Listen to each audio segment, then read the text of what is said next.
Number 8. Accelerate the merger of the United States with Canada and Mexico under the Security and Prosperity Partnership. He is also accelerating the transfer of remaining federal authority to unelected quasi-governmental bodies like the World Trade Organization.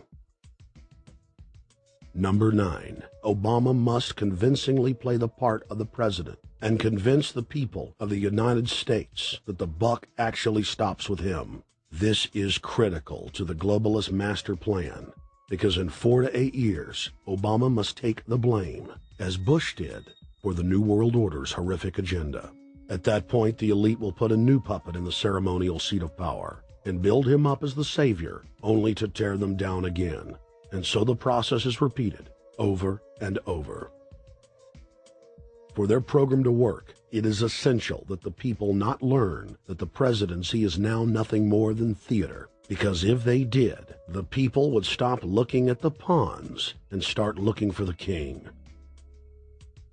Through this system of deceit, the elite's criminal agenda can continue forever because the people waste all of their political energy debating the media spectacle instead of investigating the globalist agenda. Number 10. It's Obama's job to sell the public on globalist policies that aren't in the people's best interest. But the overlords have many salesmen. His most important function is to protect the criminal oligarchs from prosecution while they loot the economy worldwide, start new wars, and engage in torture. They're called Generation O, and they were the key to Barack Obama's White House win.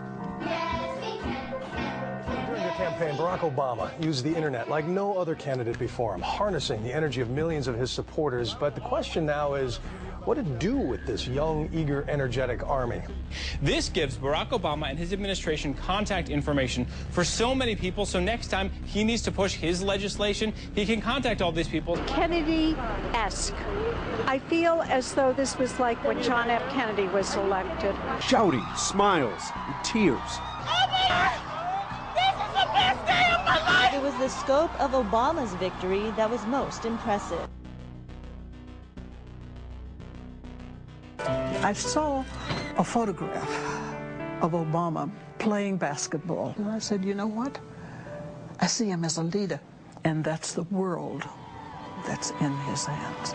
Own a piece of history, commemorating the day the world changed forever. His confident smile and kind eyes are an inspiration to us all.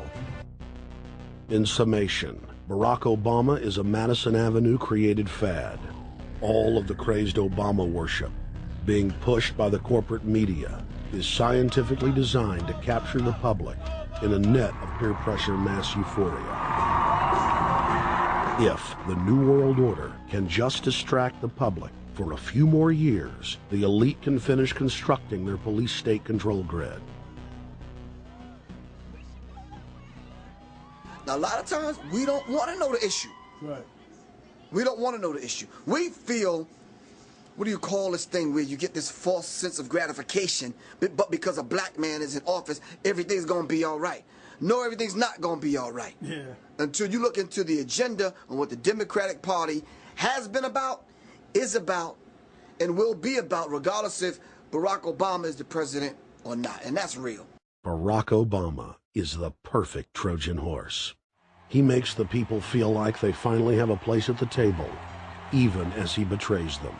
I won't have to worry about paying my mortgage. Oh, it's such a blessing to see you, Mr. President. Thank you for taking time out of your day.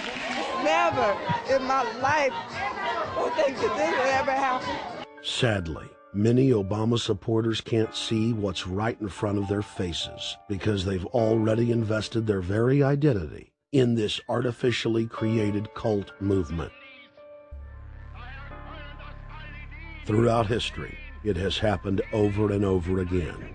People turn their intellect over to cult of personality mass movements, and it's happening again.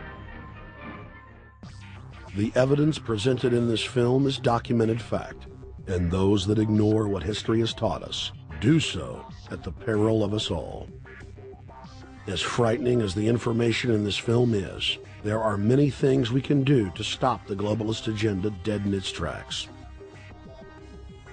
First, we expose the cult of Obama for what it is, a sad hoax. Next, realize that we are all being propagandized 24/7.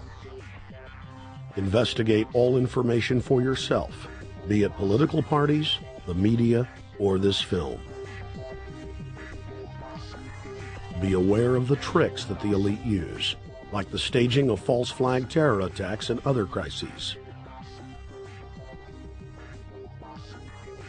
Rediscover the Constitution and Bill of Rights. Promote a culture of true liberty. There is a reason the internationalists are attempting to destroy the sovereignty of all 50 states. They know it is one of the biggest threats to their domination.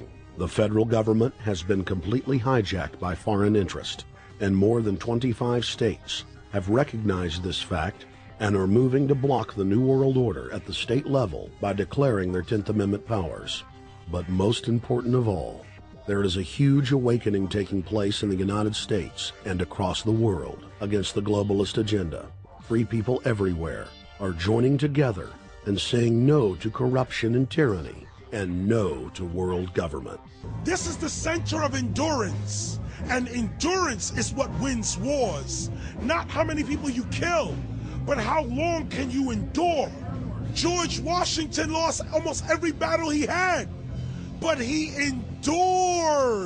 He out-endured the British. And that's how the battle was won. Endurance.